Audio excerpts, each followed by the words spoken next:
इससे पहले वचन में जाए, मैं आपको ये कहना चाहता हूं, अपने हृदय को खोल के तैयार करें। जो आप पिछले साल थे इस साल ना रहे।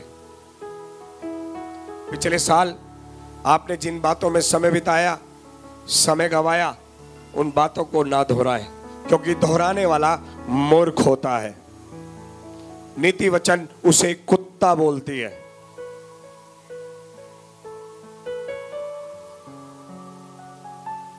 मेरी तरफ देख रहे हैं, मैं कुत्ता नहीं बोल रहा हूं, सुलेमान बोल रहा है। क्या बोलता है? जैसे कुत्ता अपनी उल्टी को वापिस चाट लेता है, वैसे ही मूर्ख अपनी मूर्खता को दोहराता है। तो 2025 में हम जैसे रहे, 2026 हमें वैसा नहीं होना है। बोलो पड़ोसी को, पुराना साल नहीं दोहराएंगे, क्योंकि हम पुनः स्थापित होने जा रहे हैं। पड़ोसी को बोलो, हम अपनी मूल दशा में आ रहे हैं। मूल दशा में आज आपको हम बताएंगे। जब आप सोच रहे होंगे हम दोनों खड़े हैं, क्योंकि हम दोनों आपके लिए प्रार्थना करते हैं। बहुत लोग सोचते हैं कि कलीसिया में जा रहे हैं, एक फॉर्मेलिटी के रूप में आते हैं। चर्च को ऐसे समझाए जैसे पहले हम कहीं और जाते थे, ऐसे ही अब संडे संडे हम यहां आते हैं। लेकिन आप जानते हैं, आप यहां आते हैं, आपके प्राणों को सुरक्षित रखने के लिए हमें रखा गया है। ये बाइबल कहती है, हम नहीं कहते हैं। और आपके प्राणों के लिए हम दुआ करते हैं। आपके प्राणों के लिए हम प्रभु से वचन को मांगते हैं, ताकि आपका प्राण पूर्ण स्थापित हो, आपका प्राण सुंदर हो, आपके रिश्ते सुंदर हो।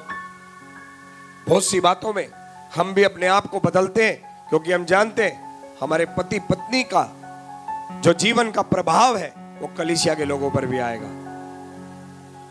इसलिए बहुत सी बातों में हम अपने आप को नम्र करते हैं और एक दूसरे के विरुद्ध नहीं होते।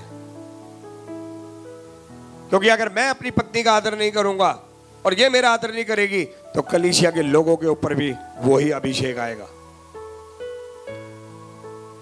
अगर मैं अपने बच्चे को अनुशासन नहीं रखूंगा, तो कलीसिया के परिवारों पर भी वही अभिषेक आएगा। याद रखिएगा। बहुत बार लोग कहते हैं हमारा तो परमेश्वर के साथ डायरेक्ट संबंध है। आज वो परमेश्वर में नहीं है। जिन्होंने ऐसा कहा, आज वो परमेश्वर में नहीं है। जिन्होंने अपने लीडर्स का सम्मान नहीं करा, आज वो परमेश्वर में आशीषित नहीं है। इसलिए आदर की संस्कृति बहुत जरूरी है। परमेश्वर के भवन में फॉर्मेलिटी पूरी करने के लिए नहीं आना, बल्कि योगदान देने आना है कि मैं भी इस परिवार का सदस्य हूं, मेरा योगदान रहेगा और मैं भी कलीसिया की बढ़ोतरी में आगे आऊंगा। आमीन। तो ये वर्ष मैं विश्वास करता हूं कि हम में से बहुत लोग हाथ मिलाकर इस सेवकाई को आगे लेके जाएंगे। Hallelujah, hallelujah. पड़ोसी को बोलो, क्या आप शामिल हैं इसमें हाथ मिलाकर सेवकाई को बढ़ाने के लिए? क्योंकि दो प्रकार के लोग कलीसिया में होते हैं, एक सेवकाई को तोड़ने वाले और एक सेवकाई को जोड़ने वाले। प्रकाशित वाक्य बताता है शैतान की सभा कलीसिया में होती है, क्योंकि शैतान को पसंद नहीं है कलीसिया अनुशासित हो, कलीसिया पवित्र हो, कलीसिया फलवंत हो, कलीसिया सफल हो। शैतान को भीड़ से नफरत नहीं है, शैतान को पवित्रता से नफरत है। जिस अगुए को अपने लोगों के बारे में नहीं पता, जो अपने लोगों के साथ बैठ नहीं सकता, उस अगुए का लोग सम्मान करते हैं, लेकिन परमेश्वर सम्मान नहीं करता है। लेकिन जो अगुआ साथ में रहता है, जो अगुआ साथ चलता है, परमेश्वर वहां पर लोगों को सुरक्षित करता है, क्योंकि उसको पता है मैंने जो चरवाहा ठहराया है वो इनकी देखरेख करेगा। शैतान को आते हुए देखकर वो इन्हें बचाएगा। आमीन, हालेलुया। तुम्हें नहीं दिखते हैं शैतान, तुम्हें नहीं दिखते हैं, अगुओं को दिखते हैं। हर कलीसिया के अगुओं को शैतान दिखते हैं कि कौन सी दुष्ट आत्मा किस परिवार में काम कर रही है, और अगुआ यही काम करता है। लोग सोचते हैं फ्री है। बेटा अगर हम फ्री हो गए ना, तो तुम जिंदगी भर के लिए फ्री हो जाओगे। फिर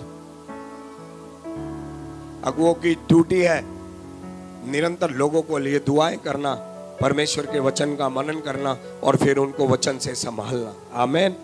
तो इसलिए आदर और सम्मान छोटे से लेकर बड़े सबका करना, और जो कहा जाता है उसको मानिएगा। हर कोई अपनी अपनी जगह अनुशासित रहना जरूरी है। आमीन। क्योंकि सबके द्वारा परमेश्वर विजय को लाएंगे। शैतान के लिए दरवाजा नहीं खोलना है। पड़ोसी को बोलो, शैतान के लिए इस वर्ष दरवाजा नहीं खोलेंगे।